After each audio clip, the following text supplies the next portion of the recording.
le vaya cada vez peor.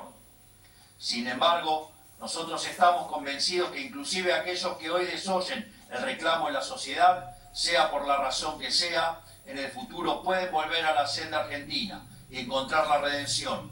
Nos encontrarán aquí, defendiendo las mismas ideas que ratificamos hoy, y les daremos la bienvenida con brazos abiertos. Todo hombre es capaz de redimirse, y no rechazaremos a nadie que quiera aportar a la construcción del cambio que el país tan desesperadamente necesita. A nadie, no importa de qué partido provenga, con quién haya estado, dónde haya militado, ni qué haya hecho, siempre y cuando haya obrado dentro de la ley. Lo único que importa es que abrace y quiera contribuir, como lo hacemos todos los que aquí presentes hoy, a los pilares fundamentales sobre los cuales vamos a erigir la nueva Argentina. El 9 de julio de 1816, la firma del Acta de la Declaración de la Independencia marcó el fin de la Revolución y el comienzo del nuevo orden, el orden de las Provincias Unidas del Río de la Plata, ahora independientes de la metrópoli española y con la vocación de darnos a nosotros mismos un gobierno. El 9 de julio de 2024, con la firma de este acta de mayo con representantes de todos los sectores de la política y la sociedad, anunciamos también el puntapié inicial del nuevo orden para nuestro país. Construir el país próspero y pujante que queremos llevará tiempo y esfuerzos titánicos de parte de todos los presentes y del común de la sociedad, pero si tenemos una visión clara del rumbo y nos mancomunamos en torno a un conjunto de principios y objetivos no negociables, llegaremos a puerto más pronto que tarde. Para eso estamos aquí hoy, para establecer entre nosotros y junto a la sociedad un pacto de caballero en torno a estos pilares y para decir ante todos los argentinos de bien que reclamaron un cambio de rumbo con su voto que una Argentina distinta es imposible haciendo lo mismo de siempre. Es por eso que firmamos este pacto, cuyo primer punto indica la inviolabilidad de la propiedad privada. Por eso firmamos aquí los presentes un acta de 10 conceptos inclaudicables, de los cuales el primero es un compromiso con la inviolabilidad de la propiedad privada. La propiedad privada es la primera y más básica institución de nuestra sociedad. La libertad misma de cada uno depende de la inviolabilidad de la primera propiedad de todas, que es la propiedad que uno tiene sobre su propio cuerpo y voluntad. Cada cual sabe cuánto costó conseguir lo que uno tiene, cuánto esfuerzo, cuánto sudor, cuánto sacrificio y sobre todo cuánta libertad invirtió para lograrlo. Cada elección que uno toma implica miles de renuncias. Por eso, cuando el político confisca a través de impuestos el fruto del trabajo del individuo, le está confiscando su tiempo, le está confiscando su sacrificio y le está confiscando su libertad. Además, la defensa de la propiedad no solo se trata de un derecho, sino de la fórmula para el crecimiento económico. Julio Argentino Roca dijo alguna vez que el comercio sabe mejor que el gobierno lo que a él le conviene. La verdadera política consiste, pues, en dejarle la más amplia libertad. Esto es, los argentinos saben mejor qué hacer con lo suyo que el gobierno. No necesita que un burócrata les diga qué producir, con quién comerciar, cuánto pueden ganar, con quién trabajar o quién contratar. Y en la libre disposición de esa propiedad de parte de cada uno le termina yendo mejor a todos. Cuanto más libre es un pueblo, más rico se vuelve. Es tan simple como eso.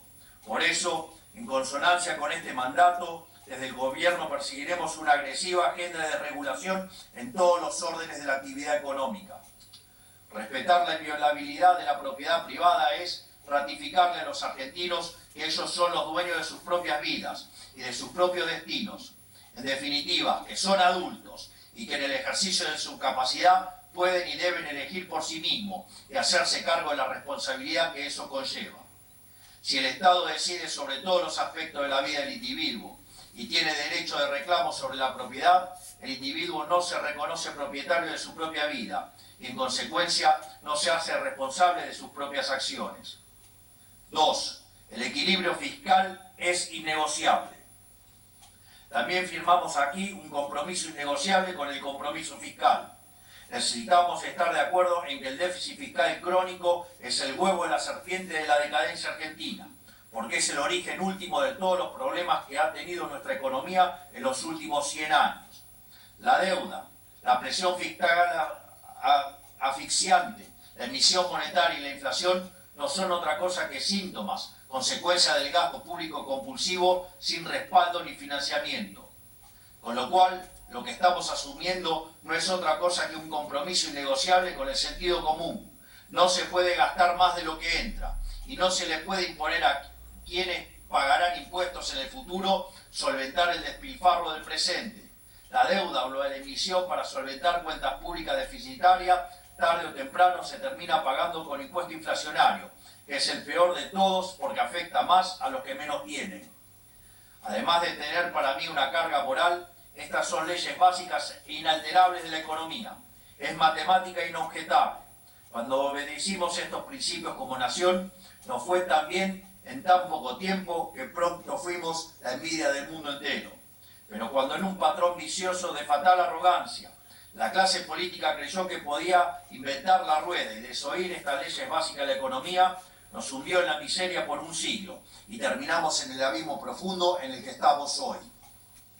Bueno, no somos dioses, somos solo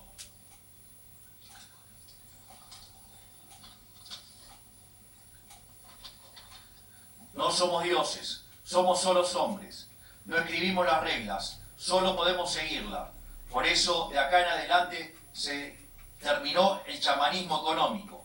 Debemos hacer lo que ha funcionado de forma probada en todo el mundo y abandonar las recetas que fracasaron. Ahora sí cumplimos a rajatabla este compromiso. ¿Eso quiere decir que nunca vamos a tener contratiempos económicos? Eso nadie es capaz de predecirlo ni de prometerlo. Los países funcionan también tienen problemas. Pero lo que sí les prometo es que vamos a vivir en un país sin inflación por el resto de nuestros días. Y quiero detenerme un segundo en hacerles comprender qué significa esto, porque vivimos bajo un régimen inflacionario hace tantos años que nos hemos acostumbrado. Los menores de 25 años ni siquiera recuerdan probablemente lo que es vivir sin inflación. Vivir atosigados por la inflación es vivir en la cárcel del eterno presente, donde se vuelve imposible mirar para adelante, calcular nuestros gastos y planificar nuestro futuro. Anula la posibilidad tanto de un proyecto personal como de un proyecto de familia o un proyecto económico. Por eso, recuperar el equilibrio fiscal y convertirlo en un mandamiento que sobreviva a este gobierno y perdure por muchos más, es para nosotros una cuestión en la que se juega la misma dignidad humana. Tercero, gasto público en torno a 25 puntos del PBI. También nos comprometemos con esta firma a bajar el gasto público a los niveles históricos, en torno al 25% del Producto Bruto Interno. Nuestro país tiene enormes recursos naturales y un capital humano hipertalentoso y trabajador, pero que no prospera porque el sector privado, las empresas, los trabajadores y los emprendedores cargan en sus espaldas con más de 40 puntos del PBI de gasto estatal, que con mucho esfuerzo estamos reduciendo. Esto es, que cada 10 pesos que el argentino genera con el sudor de su frente, más de 4 son consumidos por los estados nacionales, provinciales y municipales. Y como la magia no existe, este exagerado gasto solo se puede financiar con impuestos que asfixian a nuestra economía, con inflación que pulveriza salarios e imposibilita el cálculo económico, o con deuda que son impuestos a las generaciones futuras. Cada punto adicional del PBI que los políticos le suman al gasto estatal es una carga para el sector privado, es una extracción directa de riqueza y oportunidades para cada empresa que quiere invertir, progresar y dar trabajo. Es una quita directa a los ingresos de las familias argentinas, sea en forma de impuestos a los bienes que consumen o con mayor inflación. Es asfixiar a nuestro campo con impuestos que no existen en ninguna parte del mundo. Es bloquear el desarrollo pleno de nuestro interior productivo. Es impedir que los emprendedores puedan escalar sus proyectos y convertirse en grandes empresarios. El gasto público desmedido es el centro de todos nuestros males. Como venimos insistiendo hace años, nos enfrentamos a problemas de magnitudes bíblicas, problemas que requieren del esfuerzo de todos los sectores.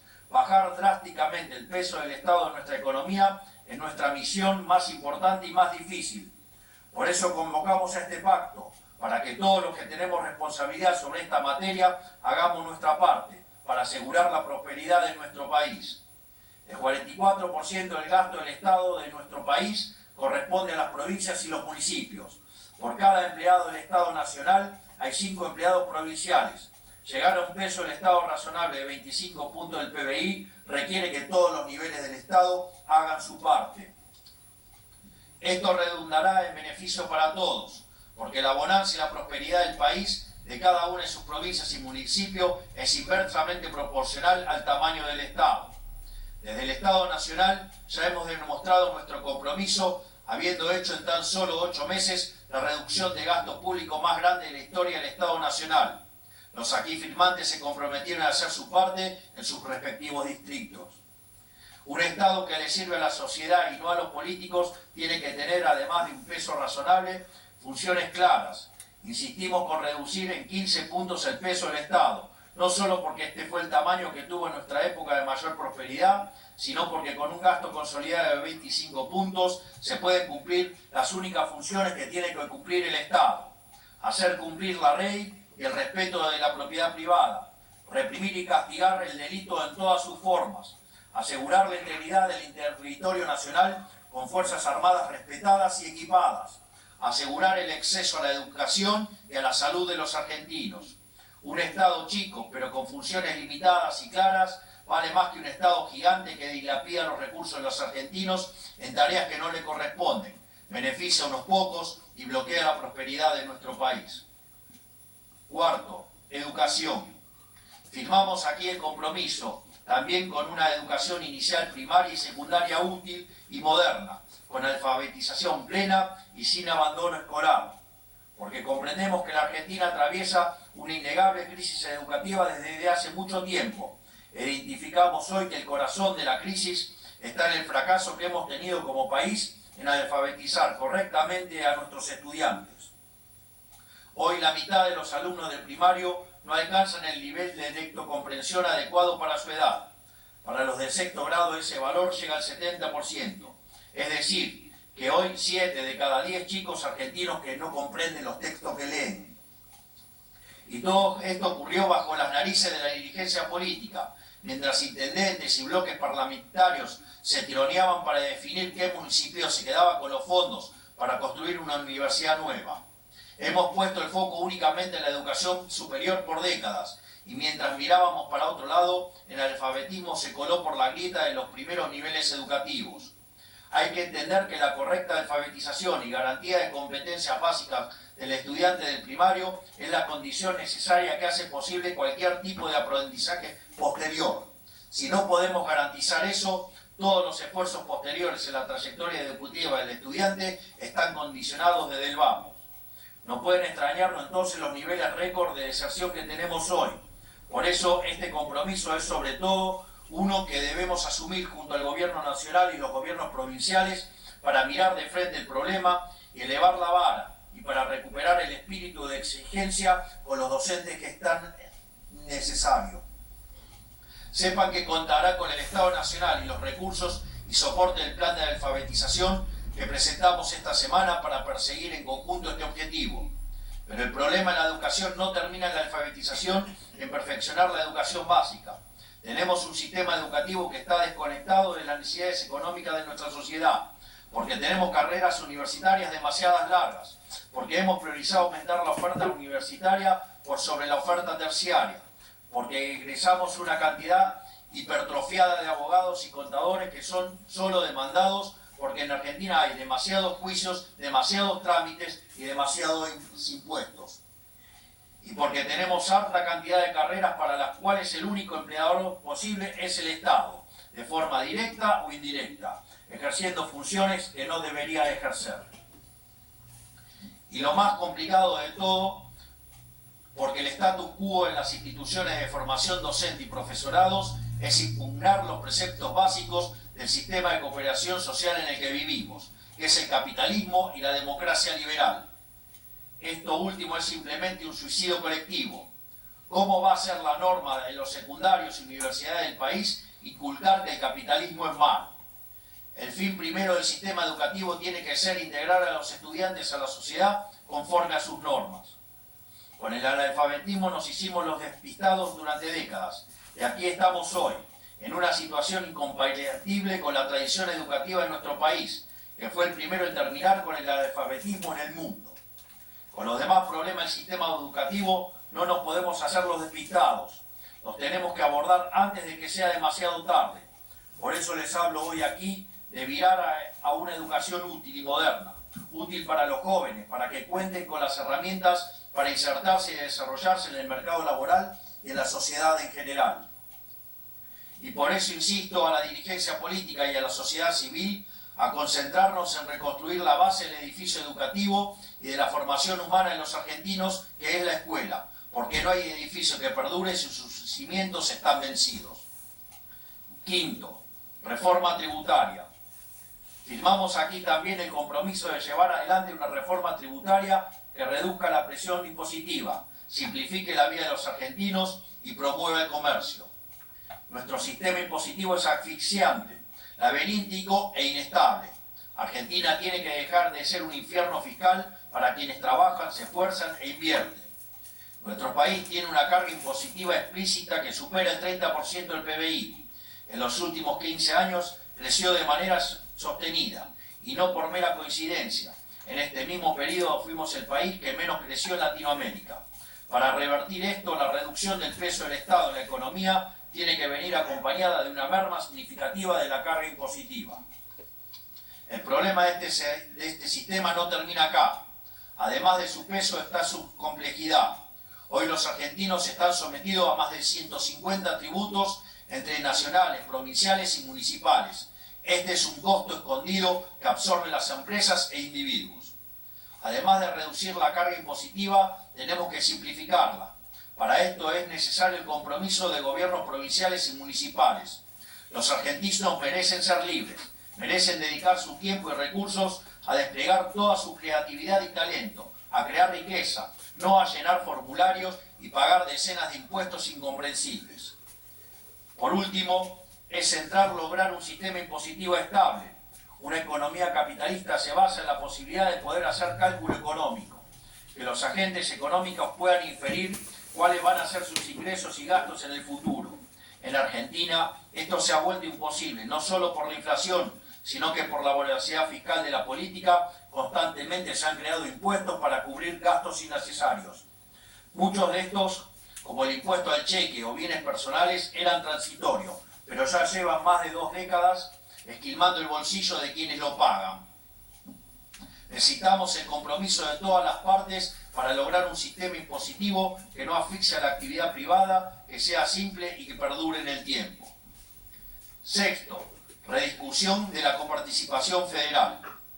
También firmamos aquí el compromiso de rediscutir la coparticipación federal de impuestos para terminar para siempre con el modelo extorsivo que padecen las provincias. Nuestro federalismo es fraudulento, castiga a quienes son fiscalmente responsables y productivos y solo sirve para que desde Buenos Aires los políticos extorsionen a las provincias a cambio de favores políticos. Por un lado, tenemos una coparticipación federal de impuestos que pervierte todos los incentivos a progresar. Bajo un supuesto principio solidario, les trae a las provincias que hacen los deberes con cuentas públicas ordenadas y economías productivas para subsidiar a quienes viven de lo ajeno. Tenemos que incentivar a quienes apuestan por el desarrollo del sector privado en vez de castigarlo. Por el otro, se volvió una costumbre en las últimas décadas que desde Buenos Aires la política distribuya recursos discrecionalmente para beneficiar a sus aliados políticos. Nosotros cortamos de cuajo esta práctica reduciendo estas transferencias a cero, pero necesitamos el compromiso de todos para que estas prácticas no vuelvan más. Cada una de nuestras provincias tiene todo para progresar y valerse por sí misma en una economía libre, de mercado y próspera. No necesitan de un federalismo fraudulento que solo le sirve a la política de Buenos Aires. Discutir la coparticipación parece a priori una tarea ciclópea, pero nunca hubo en la historia un gobierno nacional con mayor predisposición a devolverle a las provincias lo que es suyo que el nuestro. Tenemos que poder encontrar un camino de acuerdo en esta materia. Séptimo, recursos naturales. El otro compromiso que firmamos hoy aquí y para el cual vamos a necesitar la voluntad de las provincias es el compromiso de explotar los recursos naturales que Dios nos ha dado. Dios bendijo a nuestra tierra con una riqueza enorme en recursos naturales. Nos dio la posibilidad de que en cada rincón de la patria los argentinos puedan crear riqueza y desarrollar sus vidas de manera digna. Pero los políticos han escuchado más la demanda de minorías ruidosas y organizaciones ambientalistas financiadas por millonarios extranjeros que la necesidad de prosperar que tienen los argentinos. Nosotros venimos a cambiar eso, a dejar atrás la demagogia buenista que condena a la miseria a millones de argentinos para tener el beneplácito de unos pocos acomodados. La naturaleza debe servir al ser humano y su bienestar, no a la inversa. Los problemas ambientalistas tienen que poner en el centro al individuo. Por eso el principal problema ambiental que tenemos es la pobreza extrema, y esto solo se soluciona si aprovechamos nuestros recursos.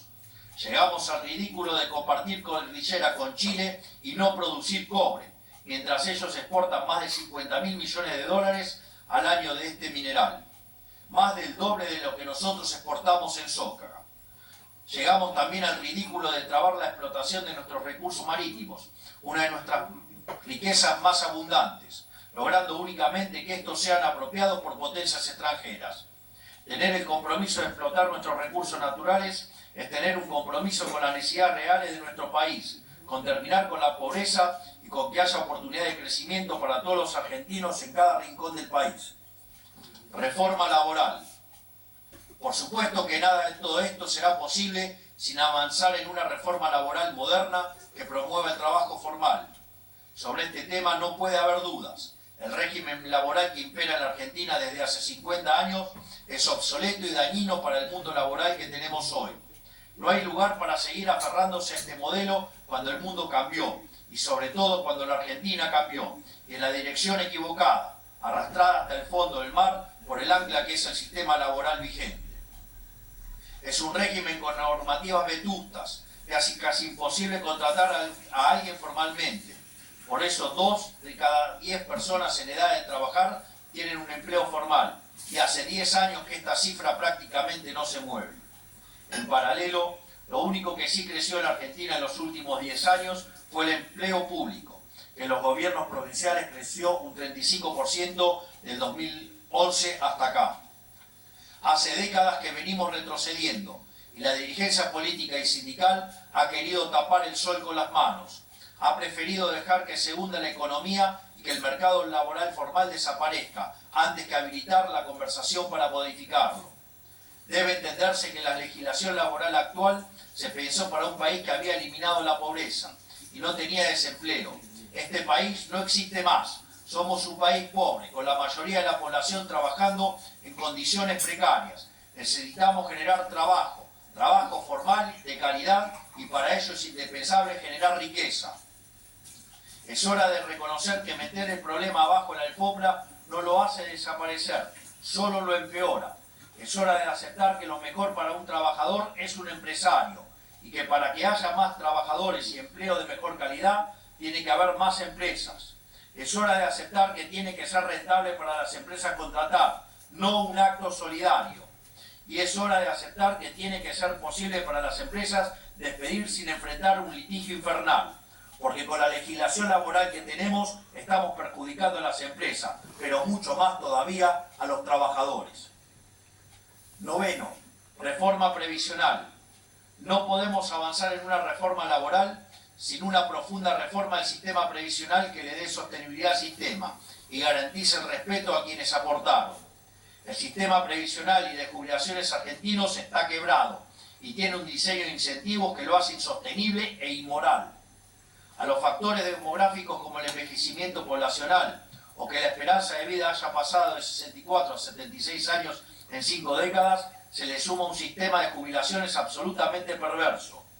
Por cada jubilado solo hay 1,8 trabajadores activos cuando en realidad se necesitarían 4. Esto no es casualidad, se debe a que tenemos una legislación laboral que incentiva la informalidad y un sistema previsional que le roba a quien aportó para dárselo a quien no. Esto quita cualquier incentivo a aportar al sistema.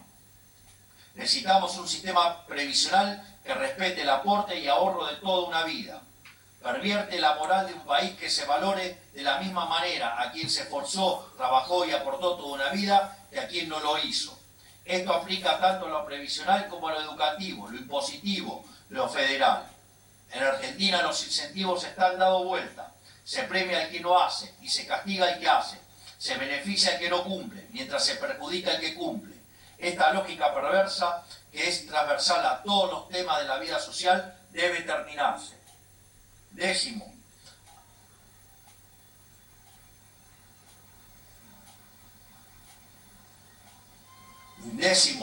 Apertura del comercio global. Finalmente y por último, firmamos aquí también el compromiso con la apertura del comercio internacional, de manera que la Argentina sea protagonista del mercado global. Nuestra economía es la tercera más cerrada del planeta, solamente superada por la de Sudán y Etiopía. Esto es un voto al progreso y al bienestar de todos los argentinos. La política nos ha querido convencer de manera demagógica que cerrar la economía era proteger a los argentinos. Nunca se ha dicho algo tan falso como esto. Una economía cerrada solo sirve para proteger a unos pocos amigos del poder para que puedan vender productos más caros y de peor calidad a los 47 millones de argentinos. Una economía cerrada imposibilita que miles de empresas, emprendedores y profesionales argentinos puedan vender sus bienes y servicios al exterior. Esto bloquea la posibilidad de miles de puestos de trabajo bien pagos en nuestro país. A diferencia de lo que han gobernado antes, nosotros confiamos en el potencial argentino para ser protagonista en el mercado mundial. Confiamos en que nuestros compatriotas tienen la capacidad y la creatividad para ofrecer bienes de gran calidad que pueden competir y conquistar los mejores mercados del mundo. El libre comercio, tan vilipendiado en Argentina en las últimas décadas, es el motor del progreso del mundo. No hay ninguna posibilidad de crecimiento si no nos abrimos al comercio. La Argentina debe dejar de darle la espalda al mundo. Debemos ser protagonistas del comercio mundial en las próximas décadas. Tenemos todo para hacerlo. Finalmente, estas 10 ideas que hemos desarrollado brevemente son los 10 pilares sobre los que vamos a reconstruir el edificio de nuestra nación. Pero estas 10 ideas no pueden quedarse en lo declamativo. No vinimos acá a construir relato, vinimos acá a construir una nación.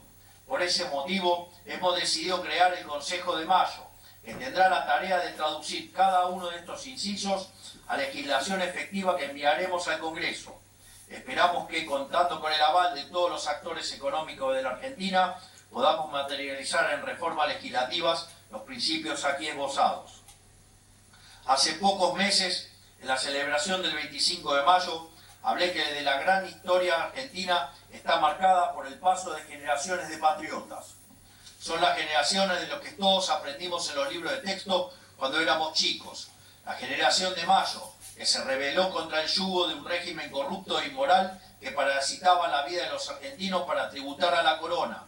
La generación del 37, de Alberdi y Sarmiento, que pensó por primera vez el país y escribió las ideas y principios según los cuales se iba a desarrollar. La generación del 80, que tradujo esas ideas a un proyecto político de prosperidad e hizo de la Argentina una potencia admirada por el mundo entero. Todos hemos escuchado acerca de aquellos hombres que conforman el gran panteón de héroes de nuestra patria. Los recordamos como seres superiores, divinos, hechos de una arcilla distinta al resto de los mortales, pero en el fondo eran hombres de carne y hueso. Ellos tenían, como dicen las Sagradas Escrituras, y como pidió el rey Salomón al Creador, sabiduría para distinguir el bien del mal, coraje para elegirlo, y también la templanza para mantenerse en el camino, aunque las circunstancias parecieran demasiado adversas en ese momento. Y en estas cualidades, vistas desde el lente del presente, parecen divinas, porque son escasas, pero son humanas, son posibles y pueden ser encarnadas por cada uno de nosotros. Hoy, después de haber probado 100 años seguidos cuanto experimento hubo, y después de haber tocado la profundidad del abismo como país, la gran mayoría de los argentinos tiene conciencia de que extraviarnos nos ha costado muy caro.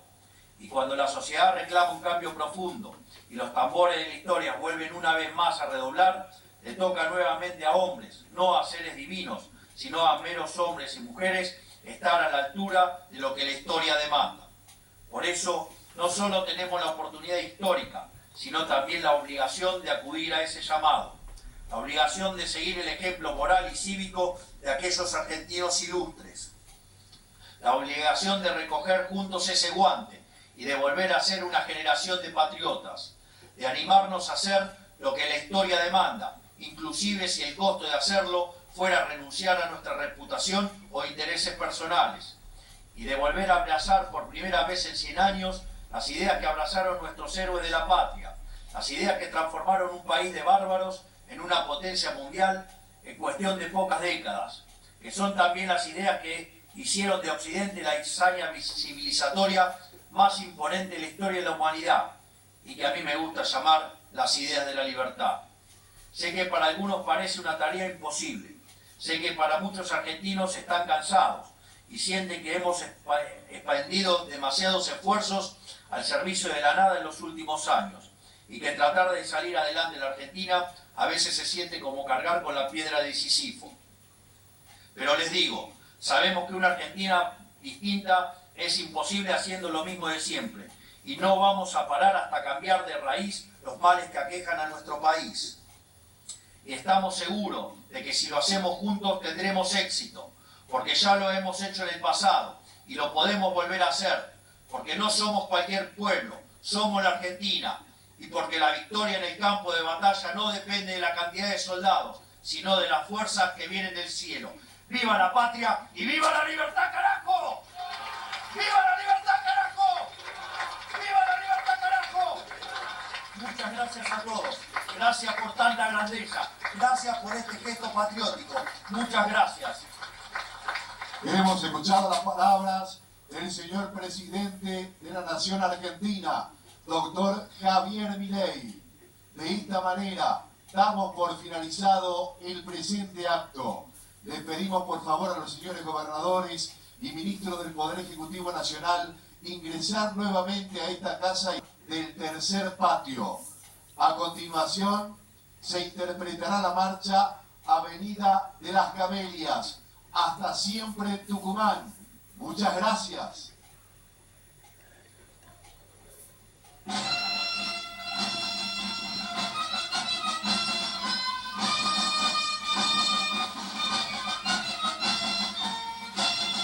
Conforme a lo establecido por el artículo 75 de la Ley 26.522 de Comunicación Audiovisual, hasta aquí ha transmitido LRA Radio Nacional, el ICE 82 TV Canal 7, la televisión pública, junto a todas las emisoras que integran la cadena nacional de radio y televisión de todo el país, y el servicio internacional RAE, Radiodifusión Argentina al Exterior.